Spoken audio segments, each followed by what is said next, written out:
नमस्कार ओंकार जी, बहुत बहुत स्वागत है आपका। बहुत बहुत धन्यवाद अंजू जी, याद करने के लिए, और आपके सभी दर्शकों को भी मेरा नमस्कार। सर, क्या लग रहा है आपको? आज तो नई संसद भवन में सेशन होने जा रहा है, क्या झटका लग सकता है विपक्ष को? खबर ये आ रही है कि महिला आरक्षण से जुड़ा बिल पेश हो सकता है। देखिए, पहले 2 दिन तो ये लगभग तय ही था कि जो पुरानी संसद है उसमें जो पुरानी संसद का अब तक का कामकाज रहा है, जो योगदान रहा है अलग अलग सरकारों के समय, प्रधानमंत्रियों के समय, उस पर चर्चा होगी, और वो हुआ।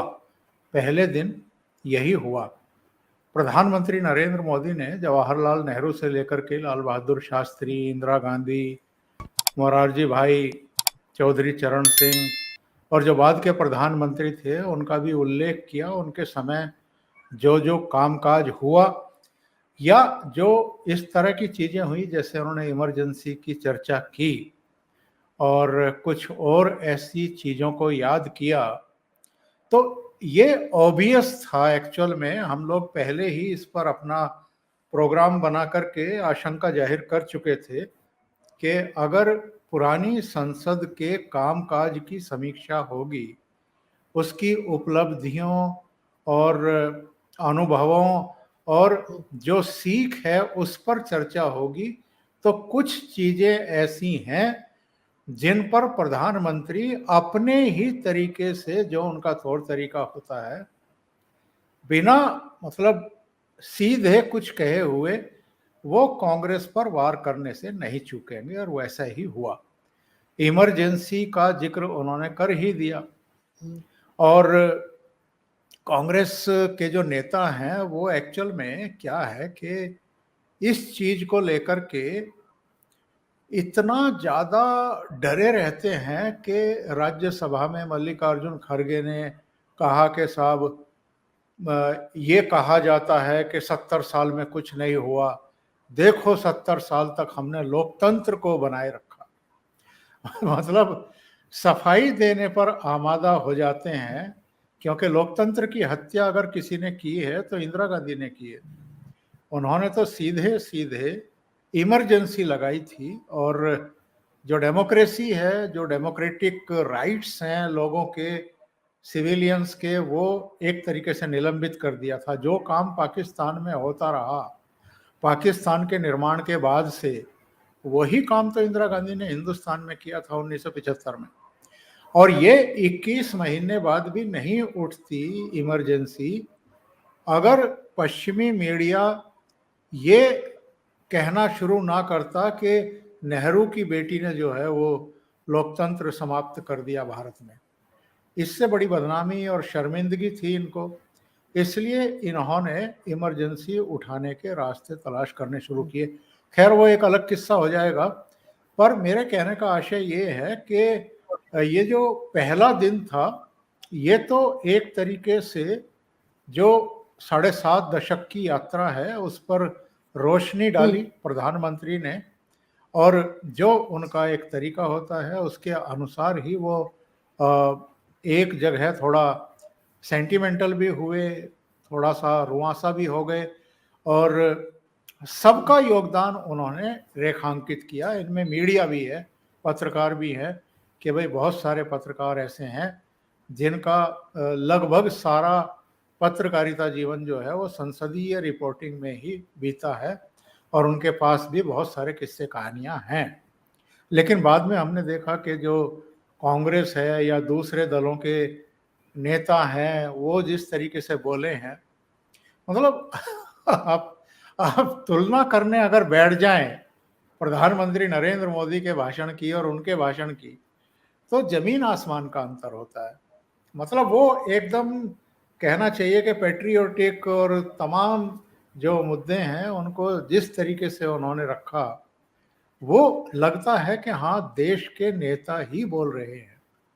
और ये जब जवाब देने पर आते हैं तो लगता है कि कोई खास तैयारी करके आए नहीं हैं, और शायद इनको उन चीज़ों का पता भी नहीं था, सपने में भी ये कल्पना नहीं कर पाए कि नरेंद्र मोदी किन किन मुद्दों पर किस तरीके से बोलेंगे, किस अंदाज में इन पर अटैक करेंगे, और वही हमें देखने को मिला है।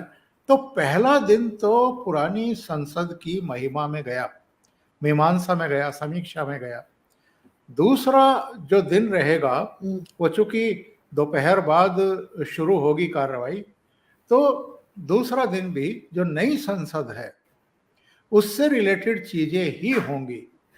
कुछ चीजें ऐसी होंगी जो अभी घोषित नहीं हुई है, तो ये सारी चीजें तभी देखने को मिलेंगी। दूसरा दिन नई संसद के स्वागत सत्कार और शुभारंभ में बीत जाएगा, वहां भी उद्बोधन होंगे ही होंगे, ये आप तय मान लीजिए।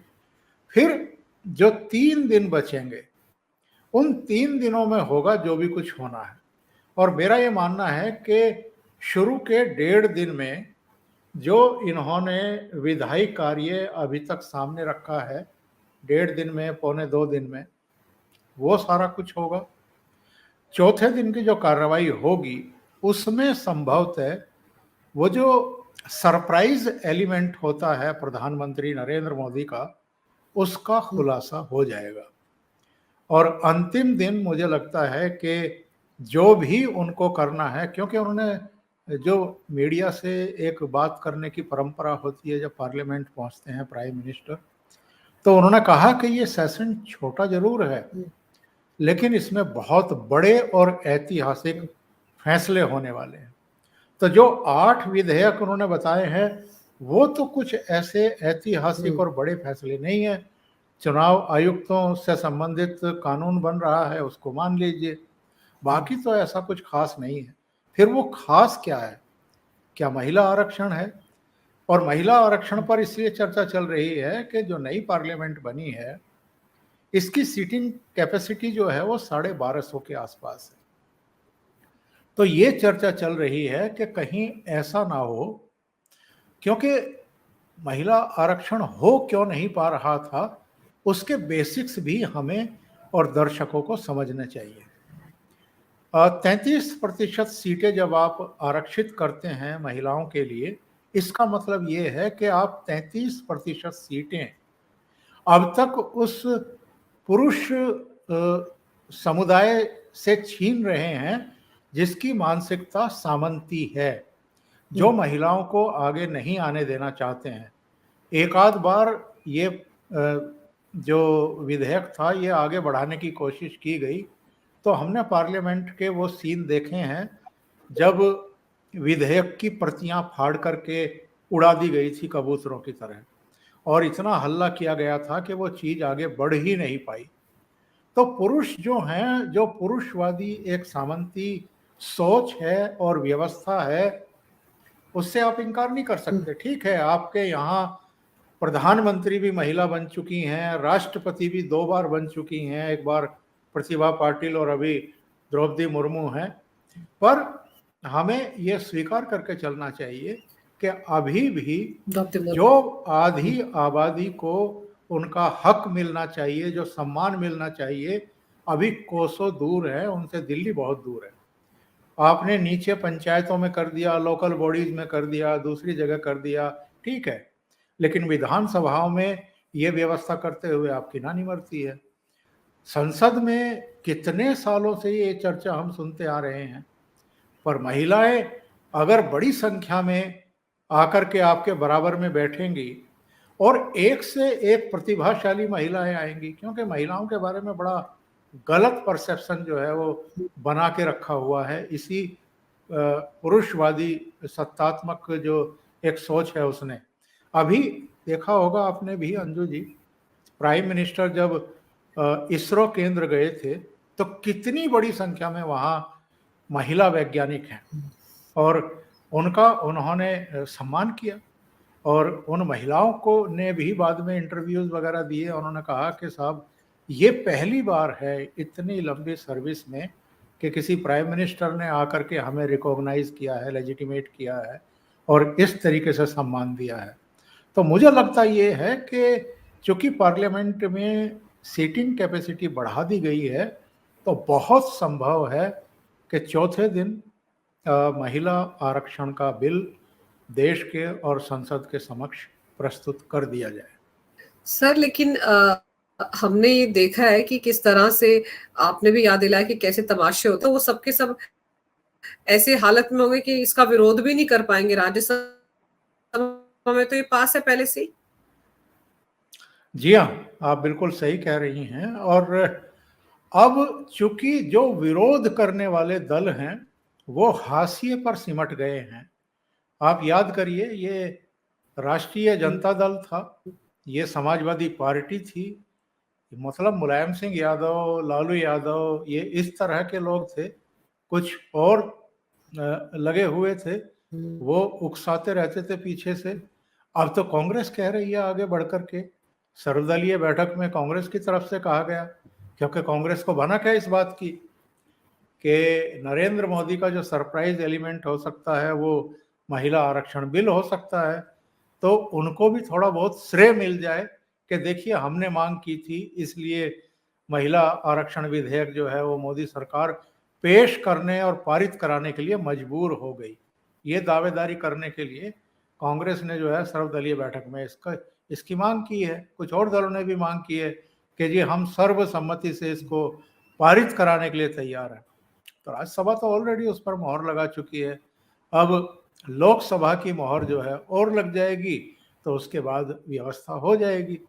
और मेरा कहना ये है अंजू जी कि हम लोग जो जिस तरह की कार्यशैली नरेंद्र मोदी की रही है, वो कब क्या निकाल करके ले आए और अचानक सामने परोस दें, कुछ समझ में किसी की आता नहीं है।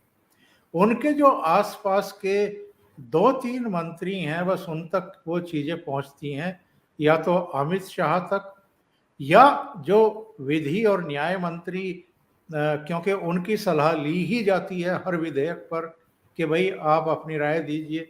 वहाँ एक विशेषज्ञों की पूरी टीम बैठी हुई है जो बिल तैयार करने के बाद उसको देखती है कि कहीं संविधान के किसी उपधारा का कोई उल्लंघन तो नहीं हो रहा, अतिक्रमण तो नहीं हो रहा है।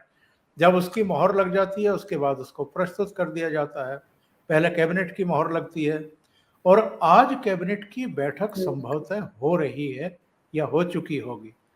तो इसमें जो है मुझे लगता है कि जो भी सरप्राइज आने वाला है, जिसका संकेत प्रधानमंत्री ने मीडिया को दिया है कि छोटा सेशन जरूर है पर बड़े फैसले होंगे, मुझे लगता है कि आज की कैबिनेट की बैठक में उस पर मोहर लगने वाली होगी।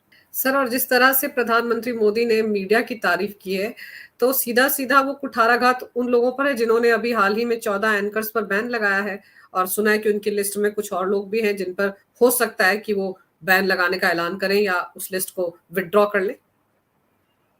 एग्जैक्टली, आपने बिल्कुल सही पकड़ा है, क्योंकि मोदी के बारे में तो मीडिया को लेकर के बहुत सारी भ्रांतियां फैलाई गई हैं। और भ्रांतियां भी क्या क्या फैलाई गई हैं कि साहब मीडिया को भाव नहीं देते हैं। आज तक इन्होंने जब से प्राइम मिनिस्टर बने हैं तब से कोई प्रेस कॉन्फ्रेंस नहीं की है। और बहुत सारे संपादकों को और मीडिया हाउस के मालिकों को तो इस बात का मलाल है कि जिस तरीके से डॉक्टर मनमोहन सिंह विदेश यात्रा के समय अपना जहाज भर के ले जाते थे, संपादकों, पत्रकारों, मीडिया कर्मियों और मालिकों को साथ लेकर के जाते थे, और टेक ऑफ होने के बाद जब हवाई जहाज आसमान में सीधा होता था तो बोतलें बोतलें खुलनी शुरू हो जाती थी। तमाम तरह की उनकी सुख सुविधाओं का ध्यान रखा जाता था। जब वो विदेश में जाकर के उतरते थे, होटल में चेकआउट करते थे, चेक इन करते थे, तो एक लिफाफा भी मिल जाता था कि भाई आपके यहाँ घूमने घामने के लिए, आपके खर्चों के लिए ये सब व्यवस्थाएं हैं। कुछ गिफ्ट विफ्ट भी मिलते थे, और प्रधानमंत्री से बात करने का मौका मिलता था। तो वो सब चीजें तो जब से नरेंद्र मोदी प्रधानमंत्री बने हैं खत्म हो गई है। वो किसी को लेकर जाते ही नहीं, वो एक दो एजेंसी के लोगों को ले जाते हैं, या ज्यादा से ज्यादा फिल्म डिवीजन के लोगों को ले जाते हैं, पीआईबी के लोगों को ले जाते हैं। दूरदर्शन की टीम होती है उनके साथ, और तो कोई जा नहीं सकता। उनसे वो कह देते हैं कि आपको अगर मेरा दौरा कवर करना है, कहलवा देते हैं, मतलब खुद भी कहने की कोई जरूरत उनकी तरफ से नहीं है। कहलवा देते हैं कि भाई प्राइम मिनिस्टर का दौरा आपको कवर करना है तो आप अपने खर्चे पर जो है अपना टिकट बुक कराइए, जो यात्री विमान है उस देश के, वहां से जाकर के अपना उससे अपने होटल में जाकर चेक इन करिए, और वहां जो कवरेज के लिए व्यवस्था है उसमें हम लोग मदद करने को तैयार हैं। तो यहाँ पीआईबी से लेकर के जितने भी उनके वहाँ दूतावास या उच्चायोग हैं उसमें वो मदद कर देते हैं, वहाँ जो उनके पीआरओ वगैरह होते हैं। लेकिन इनको गिला इस बात का है कि प्राइम मिनिस्टर भाव ही नहीं देते हैं। और मेरी निजी जानकारी में है कि बहुत बड़े बड़े चेहरों ने जो 2013-14 में पाला खींच करके नरेंद्र मोदी के खिलाफ लेख लिख रहे थे, इंटरव्यूज दे रहे थे, इनके प्रधानमंत्री बनने के बाद उन्होंने घोड़े दौड़ा लिए अंजू जी, लेकिन पीएमओ में उनको एंट्री नहीं मिली। वो नरेंद्र मोदी के साथ आज तक एक कप चाय के लिए तरस रहे हैं कि किसी तरीके से हमें बुला ले। वो नहीं बुलाते हैं किसी को भी नहीं बुलाते हैं। तो ये सब जो है एक पूरा एक कॉकस है जिसको हम इकोसिस्टम का नाम देते हैं या लुटियन मीडिया का नाम देते हैं, और जो किन के दरबारी रहे हैं और किन से उपकृत और पुरस्कृत होते रहे हैं ये हम और आप सब जानते हैं। तो ऐसे में अगर नरेंद्र मोदी पार्लियामेंट में खड़े होकर के जो पार्लियामेंट कवर करने वाले पत्रकार हैं उनकी प्रशस्ति करते हैं, उनकी प्रशंसा करते हैं, तो मुझे लगता है कि ये एक बड़ी बात है और उनके मतलब बड़े कद का सूचक है कि आप जो कर रहे हैं करते रहिए, पर जो मुझे करना है मुझे करने दीजिए। मुझे अगर ऐसे अवसर पर मैं अगर सबकी प्रशस्ति कर रहा हूं, सबको याद कर रहा हूं, सबके कंट्रीब्यूशन के बारे में चर्चा कर रहा हूं, तो मैं आपको भी याद कर रहा हूं, पत्रकारों को भी याद कर रहा हूं।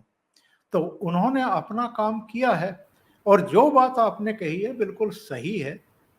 एक तरफ देश के सामने और मीडिया के सामने कांग्रेस का और उनके गठबंधन सहयोगियों का रवैया है, जो आपकी हिट लिस्ट निकाल रहे हैं, जो आपको टारगेट कर रहे हैं, और दूसरी तरफ नरेंद्र मोदी हैं जिनके बारे में आपने बहुत गलत परसेप्शन क्रिएट किया, उनको बदनाम करने की कोशिश की कि जी प्रेस कॉन्फ्रेंस नहीं करते हैं। प्रेस कॉन्फ्रेंस क्यों नहीं करते हैं? क्योंकि वो बहुत अच्छे तरीके से जानते हैं कि आप किस किस तरह की बातें वहां बैठ करके करेंगे। आपको गुजरात दंगे के अलावा कोई बात करनी ही नहीं है, और इतना पानी बह चुका है इस देश की नदियों में कि इसके बाद भी आप रवीश को देख लीजिए, अभिसार को देख लीजिए, पुण्य प्रसून वाजपेयी को देख लीजिए, बरखा को देख लीजिए, और ऐसे ऐसे अब तो नए जमात के लोग आ गए हैं जिनको बस मोदी विरोध करके अपने सब्सक्राइबर की संख्या कुछ ही समय में लाखों पहुंचानी है। तो अब पूरी जमात आ गई है कि मोदी को गाली दो, और जो उनको उनसे उनका विरोध करने वाले लोग हैं, खास तौर से जो मुस्लिम हैं, वो आपके सब्सक्राइबर बन जाएंगे। तो बड़े शॉर्टकट लोगों ने अपना रखे हैं। अब हर आदमी जो है वो मोदी को गाली भी देता है, अपना घर भी चलाता है उससे। मतलब लाखों लाखों रुपया ये महीने में कमा रहे होंगे, कम से कम 20-20 लाख रुपया, 25-25, 30-30 लाख रुपया ये कमा रहे होंगे केवल मोदी को गाली दे करके। तो आप कल्पना करो कि मोदी ना होते तो इनका तो घर ही नहीं चलता। क्योंकि आप ये देखिए ना, सुबह से शाम तक इनके चैनल पर यही खबरें तो चलती रहती हैं, और सच में अगर मोदी ना होते तो इनके सब्सक्राइबर्स, ये जो इतना इनका ऑरा इस वक्त नजर आ रहा है उस जमात में, वो जो मुस्लिम है, तो वो क्यों होता? बिल्कुल सही कह रहे हैं। इसीलिए मैं कह रही हूँ कि 2024 में मोदी का आना हर हाल में जरूरी है। इन लोगों की रोजी रोटी चलती रहे, इसके लिए बहुत जरूरी है। तो चलिए देखते हैं कि आज क्या खास होता है और कितना बड़ा झटका रहता है, क्योंकि कहा यही जा रहा है कि विपक्ष को शॉक लगेगा, झटका नहीं लगेगा, शॉक लगेगा जब पीएम मोदी अपने पिटारे से कुछ ऐसा ऐतिहासिक निकालेंगे। उस पर हमारी भी नजर रहेगी। लेकिन सर, आपने वक्त निकाला इस मामले पर चर्चा की मेरे साथ, इसके लिए आपका बहुत बहुत धन्यवाद। नमस्कार। बहुत धन्यवाद अनु जी, नमस्कार।